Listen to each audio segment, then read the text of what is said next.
Auzubillahiminash-shaytanir-rajim. Bismillahir-rahmanir-rahim.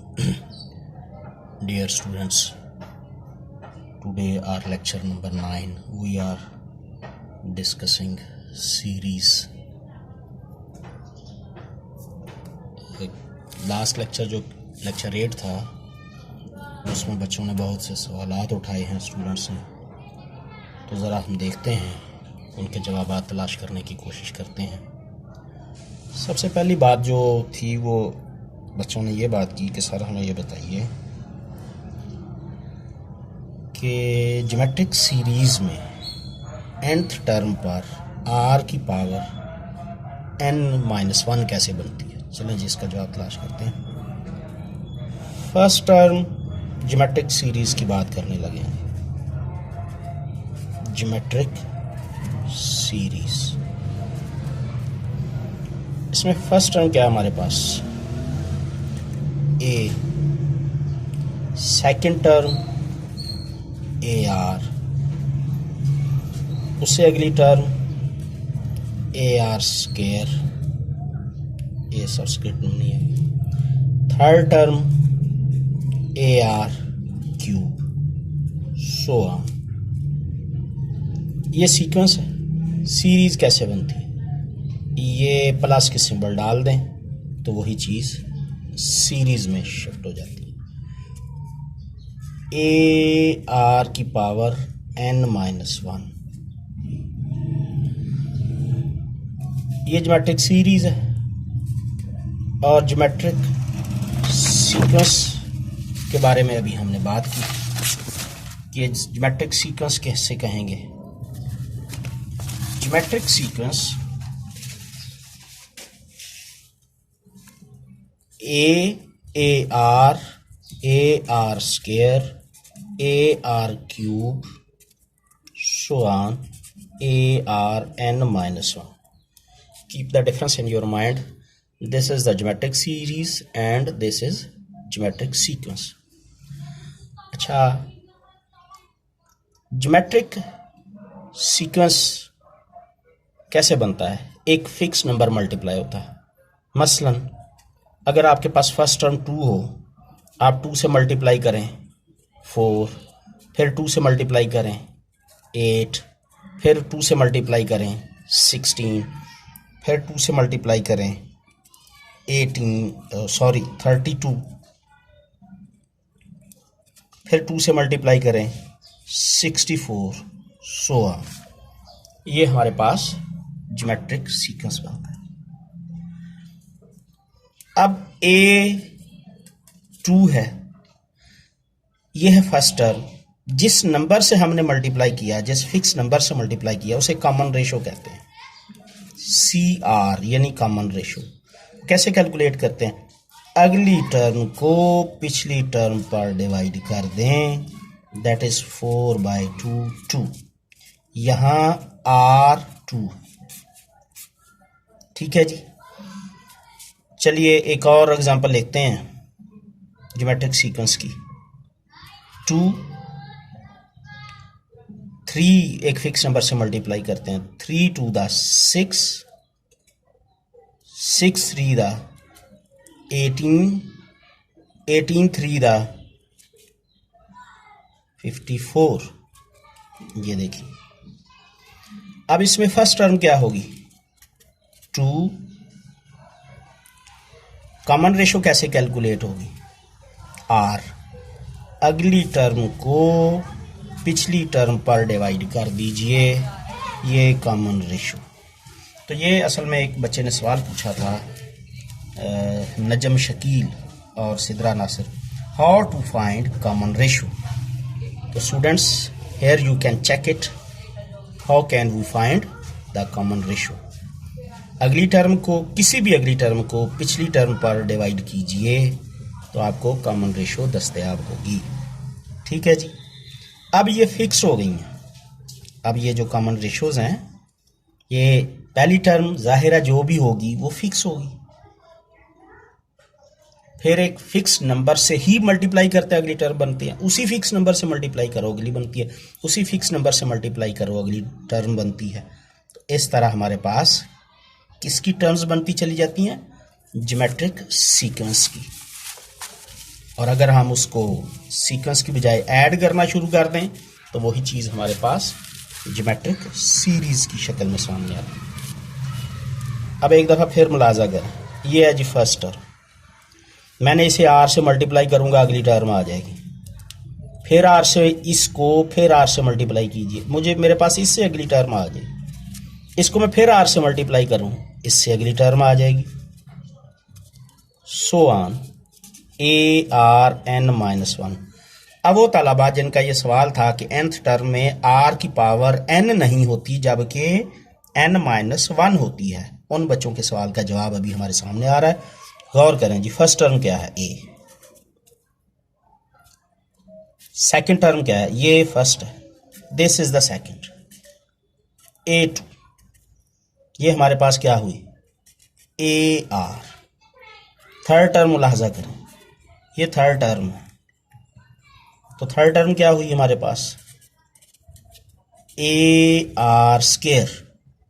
चलें fourth term ज़रा मुलाहजा करें, वो क्या नज़र आएगी? A r cube. Quite clear, पहली टर्म में आर शामिल नहीं होता, बल्कि आर को पहली टर्म से मल्टीप्लाई करोगे तो अगली टर्म बनेगी, फिर उससे आर से मल्टीप्लाई करोगे अगली टर्म बनेगी। तो पहली टर्म सिंपल ए होती है, अगली टर्म आती है, सेकंड टर्म कैसे आती है? जब पहली को आर से मल्टीप्लाई करें तब सेकंड बनती है। तो सेकंड टर्म में आर एक मरतबा मल्टीप्लाई हुआ होता है, थर्ड टर्म में आर दो मरतबा मल्टीप्लाई होता है, फोर्थ टर्म में आर तीन मरतबा मल्टीप्लाई होता है, लाइक वाइज सो ऑन। अब ज़रा मुझे आप सिमिट्री से यहीं से देकर बताएं क्या बनेगी? ए आर की पावर, फोर्थ टर्म आर की 3 पावर, थर्ड टर्म आर की 2 पावर, सेकंड टर्म आर की 1 पावर, फर्स्ट टर्म आर की कोई पावर नहीं है। तो यहाँ पर अब एक पावर नज़र आ रही है कि टर्म के नंबर से एक पावर कम है, तो ये n है, तो आर की पावर n माइनस 1 होगी। यही हमारे पास जर्नल टर्म है जी, this is the general term of the sequence. ठीक है, अब बच्चों के सवालों का जवाब मिल गया। जिन्होंने ये कहा था कि n टर्म की पावर n माइनस 1 क्यों आता है, ये अब आपने मुलाहजा कर लिया कि ऐसा क्यों होता है। ठीक है, अब बात करते हैं कि इस ज्योमेट्रिक सीरीज जब ये कहलाती है, सीरीज कैसे बनती है मैंने पहले भी लिख चुका हूँ, फिर लिख देता हूँ। ए आर स्केयर कैसे आएगी जी? Plus so on plus a are N minus 1 plus so on. अब ये फाइनाइट सीरीज नहीं है, ये हमारे पास इन्फिनिट ज्योमेट्रिक सीरीज। ठीक है जी, अब इन्फिनिट ज्योमेट्रिक सीरीज का हमने सम निकाला था S N A are N minus 1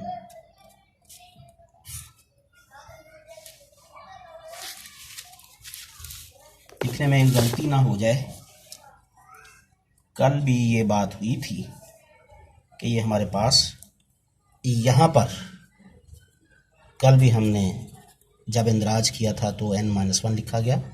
S N का formula A minus A are N minus 1 over 1 minus R, जब आर की वैल्यू 1 नहीं होती।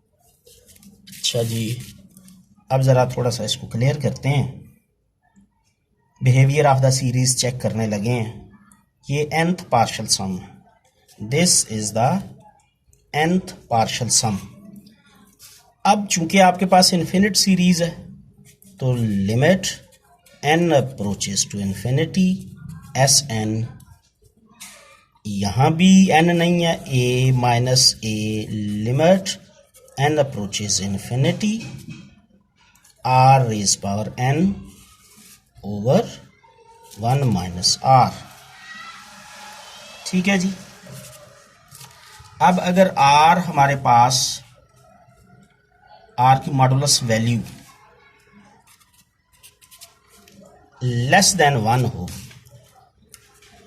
आर की मॉडुलस वैल्यू लेस देन 1 होगी, यानी ये आर 1 से छोटा है और 1 से छोटा नंबर हो, इन्फिनिट उसकी पावर हो, तो लामहल्ला वो फिर हमारे पास किसको अप्रोच कर जाएगा, limit N approaches infinity R raise power N 0 आएगा। जब आप यहाँ पर 0 दर्ज कर देंगे, यानी ये जो पोर्शन होगा ये हमारे पास इसका आंसर 0 हो जाएगा। अगर ये 0 हुआ तो ये इससे मल्टीप्लाई होने के बाद हमारे पास जो सम आएगा वो क्या आ जाएगा जी, a/1 माइनस आर। ये हमारे पास लामहल्ला सम निकल आया, ये जो है। अब कुछ बच्चों का सवाल था, जैसे एक स्टूडेंट है हसन अली, उसने ये कहा था जी कि आर की वैल्यू 1 हो तो ये फिर सम इन्फिनिटी क्यों हो जाता है। तो बच्चे बड़ा आसान है, quite clear, you should put here R equal 1। तो आप इसका मंजर ज़रा मुलाहजा करके देखें कि आपको क्या फील होगा कि क्या बनेगा। अगर आर इक्वल 1 हो जाए, इफ आर इक्वल 1, तो फिर ये हमारे पास क्या बन जाएगा, a/1 minus 1, that is a/0 which is equal infinity. तो आप मुझे बताइए क्या ये केस क्लियर हुआ कि नहीं हुआ कि आर की वैल्यू 1 होगी तो फिर उस वक़्त हमारे पास जो सम होगा वो इन्फिनिट हो जाएगा, सीरीज डाइवर्ज कर जाएगा। ठीक है जी। अब और भी बच्चों के क्वेश्चंस टाइम पर हम बात करते हैं।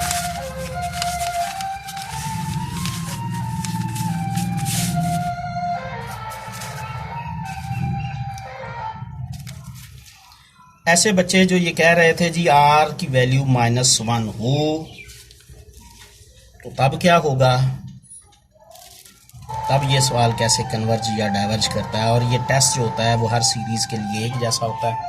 चलो जी इन सवालों का जवाब देखते हैं, लेकिन पहले हम एक क्वेश्चन सॉल्व कर लें। हमारे पास सीरीज है from 1 to infinity an 3/10 plus 3/10 का स्क्वायर प्लस 3/10 का क्यूब, सो ऑन। अच्छा जी, अब एक बच्चे ने सवाल किया था कि इसमें 1 से इन्फिनिटी क्यों लिखा जाता है। असल में ये टर्म के नंबर को वेरिएशन दी जाती है। ये सबस्क्रिप्ट 1 से स्टार्ट होगा, अप टू इन्फिनिटी जाएगा। ये जिस स्टूडेंट का ये सवाल था उसको ये बात क्लियर कर रहे हैं कि ये किस तरह से 1 से लेकर इन्फिनिटी तक होगा। A1 लगेगा तो ये पहली टर्म, समेशन से मुराद है ऐड करो, n को अगली वैल्यू दी जाएगी तो अगली टर्म आ जाएगी। समेशन कह रहा है कि अब ऐड करके उससे अगली टर्म लिखनी है। समेशन को 3, ये हमने n को 3 वैल्यू दी तो अगली टर्म ऐड होगी। समेशन कह रहा है जी कि अगली टर्म भी ऐड करो, n को 4 वैल्यू देंगे तो उससे अगली टर्म ऐड हो जाएगी। तो ये इन्फिनिटी से मुराद है कि सो ऑन, इसकी इन्फिनिट नंबर ऑफ टर्म्स जो हैं वो ऐड हो रही हैं। अब वो स्टूडेंट जिसने ये सवाल किया था कि ये 1 से इन्फिनिटी से क्या मुराद है, तो 1 से मुराद है कि पहली टर्म और इन्फिनिट से मुराद है कि ये इन्फिनिट सीरीज। ठीक है जी। अब इसमें हम वैल्यूज लगाते हैं। a हमारे पास क्या है 3/10। r आप कैसे कैलकुलेट करोगे, हमने ये बात की थी अगली टर्म को पिछली टर्म पर डिवाइड करें। अगली टर्म है जी 3/10 का, उससे पिछली टर्म है 3/10। अब आप खुद ही चेक कर लें कि ये कैंसल आउट होने के बाद 1/10 आए। ठीक है जी। r की वैल्यू क्या आ गई 1/10। अब हमने ये बात पढ़ रखी है ज्योमेट्रिक सीरीज में कि अगर ये लेस देन 1 होगा तो सीरीज कन्वर्जेंट हो जाएगी। तो ये हमें एक इंदिया तो मिल गया। हमें इस बात का अंदाज़ा तो हो गया कि ये हमारी सीरीज़ कन्वर्ज होने वाली। ठीक है जी, चलें नेक्स्ट हम देखते हैं जी इसका sum. Sequence of partial sum में S N nth partial sum A minus A R raise power N over 1 minus R. ठीक है, अच्छा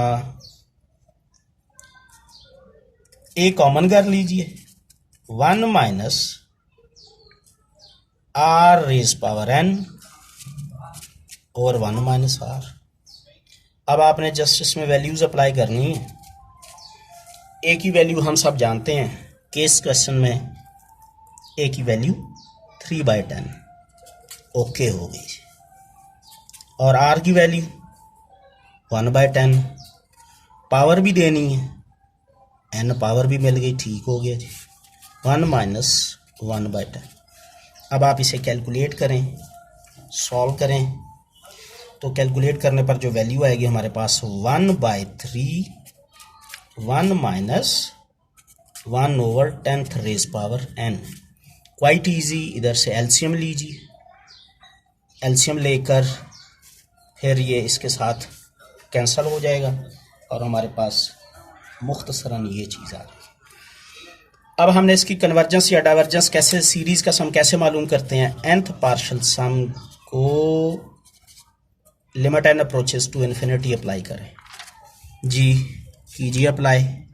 क्या आ जाएगा 1/3 1 माइनस, लिमिट यहाँ भी लिखेंगे, n approaches infinity 1 over 10th raise power n।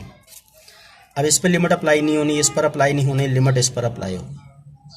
ये 10 रेज पावर इन्फिनिटी, ये सारे का सारा इन्फिनिटी हो जाएगा, 10 रेज पावर इन्फिनिटी, तो 1 ओवर इन्फिनिटी हमारे पास 0 को अप्रोच कर जाएगा। यानी मैं इसको यूँ लिखता हूँ, if n approaches infinity then 10 raise power n approaches infinity और 1 over 10 raise power n approaches 0। जब ये इन्फिनिटी होगा 1/इन्फिनिटी 0 हो जाएगा। तो ला महल्ला ये जो हमारे पास इसका हमने लिमिट अप्लाई की, तो इसका आंसर क्या निकलेगा, क्या आएगा जी, ये 0 हो गया 1/3, 1 से मल्टीप्लाई होने के बाद फाइनल आंसर हमारे पास क्या आ जाएगा, फाइनल आंसर ये आ जाएगा 1/3। इसका मतलब हमारा ये आंसर बना कि 3/10 प्लस 3/10 का स्क्वायर प्लस 3 ओवर 10 का क्यूब प्लस सो ऑन। इस इन्फिनिट सीरीज़ का सम हमारे पास 1/3 सीक्वेंस ऑफ पार्शियल सम की जो nth पार्शियल सम पर हमने लिमिट अप्लाई की, तो ये आंसर यहाँ से हासिल होगा। ये देखिए, ठीक है जी, ये आंसर ठीक है। अब एक दो केसेस जिन बच्चों ने कहा जी आर की पावर आर अगर कॉमन रेशो -1 हो तब कैसे डाइवर्ज करता है, चलें जी इनका भी मसला देख लेते हैं हम। देखिए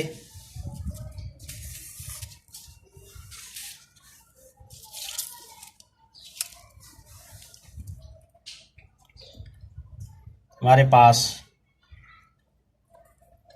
ए r square a r cube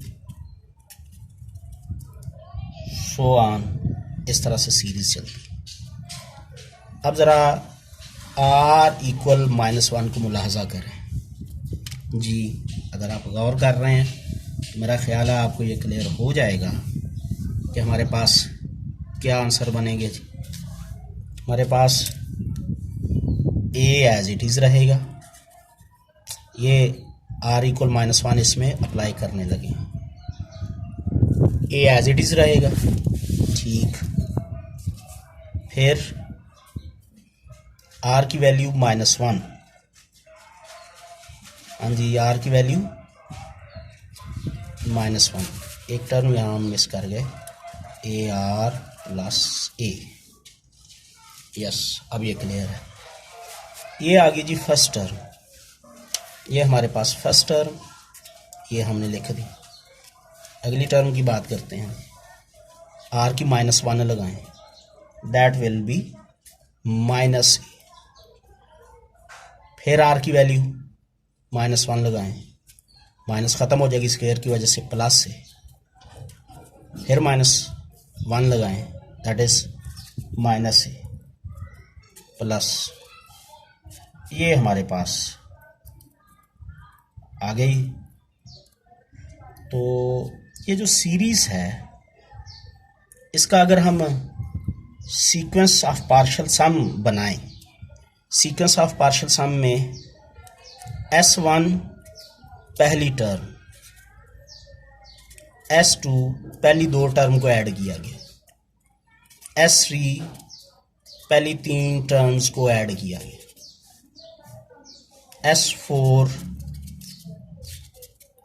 पहली 4 टर्म्स को ऐड किया गया। ठीक है, चलें अब मुलाहजा करते हैं नया S1 क्या होगा। नया S1 A है, S2 क्या होगा 0, यहाँ से मुझे देख के बताइएगा S3 क्या होगा, दैट इज़ ये कैंसिल हो जाएगा A। S4 क्या होगा, ये सारी कैंसिल हो, दैट इज़ 0। अच्छा, अब इसका हम एक पूरा सीक्वेंस बनाते हैं। तो जब आप इसका सीक्वेंस बनाएंगे, सीक्वेंस ऑफ पार्शियल सम जिसका नाम रखा जाता है, सीक्वेंस ऑफ पार्शियल सम, वो बनेगा यानी S1 S2 S3 S4 so on. ये है हमारे पास सीक्वेंस ऑफ पार्शियल सम। चलें भैया, अब सीक्वेंस ऑफ पार्शियल सम जो हम कर रहे हैं, इसकी टर्म्स को ज़रा लिख के देखिएगा क्या आ जाएगा। सीक्वेंस ऑफ पार्शियल सम में इसकी टर्म पहली A, फिर 0, फिर A, फिर 0, इस तरह लाइकवाइज फिर A, फिर 0, ये सिलसिला चलता रहेगा। अच्छा, अब आप खुद फैसला कीजिए कि ये जो सीक्वेंस ऑफ पार्शियल सम है, इसका रिजल्ट क्या आएगा। भाई 2 किस्म के रिजल्ट आएंगे इसमें। इस सीक्वेंस ऑफ पार्शियल सम की जब आप कन्वर्ज या डाइवर्ज चेक करेंगे, तो इसमें आप देख रहे हैं कि n इवन हो तो ये फिर 0 को अप्रोच करता है, 0 आंसर देता है। n ऑड हो तो ये n a दे रहा है, n a को जा रहा है। अब 2 डिफरेंट हैं,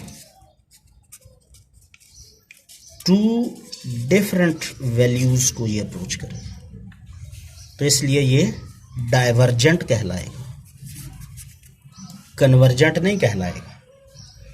n इवन के लिए और रिजल्ट आएगा, n ऑड के लिए और रिजल्ट आएगा। इसलिए ये जो हमारी सीरीज थी जिसमें r = -1 होता है, ये डाइवर्ज कर जाता है।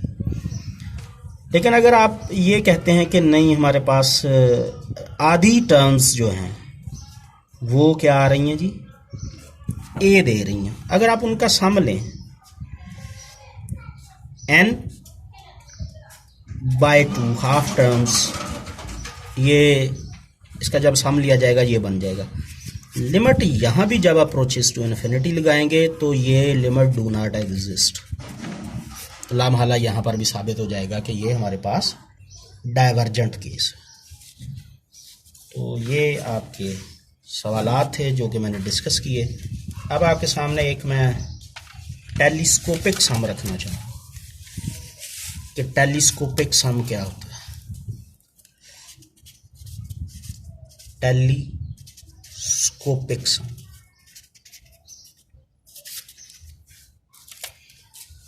हाँ जी, एक सीरीज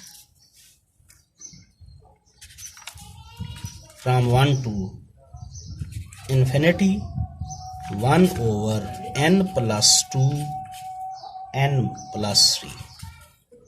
बच्चे ये ज़रा गौर से देखिएगा, आपने जो असाइनमेंट बनानी है उसमें कम से कम 2 टेलीस्कोपिक सम करने वाली सीरीज़ तलाश करनी है और उनको सॉल्व करके दिखाना है। एक आप यहाँ से मुलाजा कर लें। अब nth पार्शियल सम इसका क्या आएगा जी? Sn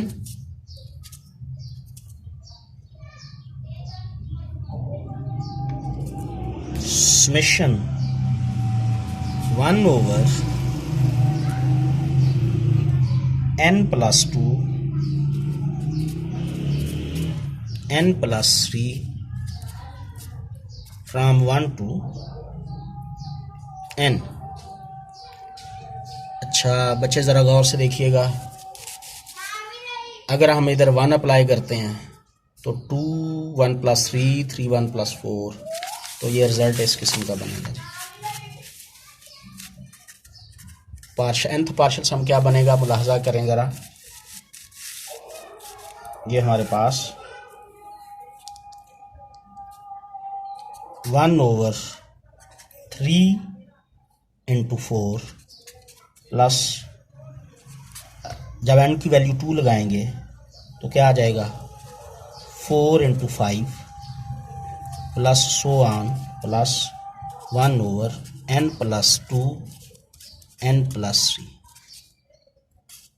इसमें 1 लगाएं ये बनेगा, 2 लगाएं ये बनेगा, 3 लगाएं तो अगली टर्म्स बनती चली जाएगी। ठीक है, अब यहाँ पर एक मैं आपको एफएससी में वापस ले जाना चाह रहा हूँ। एफएससी में आपने ये काम किया था कि अगर इसकी पार्शियल फ्रैक्शन की जाए n प्लस 2 और n प्लस 3, इसकी पार्शियल फ्रैक्शन की जाए तो वो रिजल्ट ये आएगा 1 over n plus 2 minus 1 over n plus 3 by partial fraction. FSc में ये आपने पढ़ी थी, उसको अप्लाई करते हुए तो अगर हम पूरे ही nth पार्शियल सम पर अप्लाई कर दें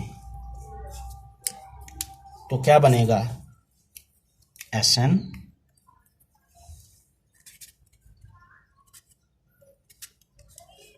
इसका रिजल्ट बनेगा 1 over 3 minus 1 over 4 plus 1 over 4 minus 1 over 4 minus 1 over 5 plus, इस तरह से चलते चलते 1 over n plus 2 minus 1 over n minus 3 n plus, ये। ठीक है, अब ज़रा इसको फैला के लिखते हैं। Sn, गौर फरमाइएगा, 1/3 इस टर्म को इसके साथ मिला के लिखें, इसको इससे अगली टर्म के साथ मिला के लिखें, फिर ये क्या बनेगा, 1 ओवर 3 प्लस माइनस 1/4, ये और ये इसको मिलाया गया प्लस 1/4 प्लस इसको उससे अगली के साथ मिलाया गया plus 1/5 plus so on plus, अब इसको इससे पिछली टर्म के साथ मिलाएंगे, minus 1 over n plus 2 plus 1 over n plus 2 और एंड पर माइनस 1 ओवर n प्लस, ये अकेली टर्म बच जाएगी। अब आप चेक कर सकते हैं कि हमारे पास ये इससे कैंसिल, एक पहली और आखिरी टर्म बच जाती है, Sn 1 ओवर 3 और minus 1 over n plus 3। LCM लीजिए, क्या आएगा, n 3n प्लस 3। ठीक है जी। अब ये जो हमने पार्शियल सम कैलकुलेट किया है, इसकी लिमिट लीजिए, limit n approaches infinity, Sn limit n approaches infinity, n over 3n plus 3, limit apply कीजिए, n कॉमन करके ये इससे कैंसिल हो जाएगा, ये दोनों n कॉमन करके कैंसिल होने के बाद हमारे पास जो आंसर आएगा वो 1/3 आएगा। तो यहाँ से ये क्या साबित हुआ कि ये सीरीज़ कन्वर्जेंट है और जो सम है वो 1/3 है। तो मैं ये रिजल्ट यहाँ पर लिखने लगा हूँ, सीरीज कन्वर्जेंट, ठीक है, सम 1/3। ठीक है जी, ये बात क्लियर हुई। अच्छा, मज़ीद आपके कोई सवालात हुए तो आप सेंड कर सकते हैं, इंशाल्लाह उन्हें मज़ीद डिस्कस करेंगे। अल्लाह हाफ़िज़।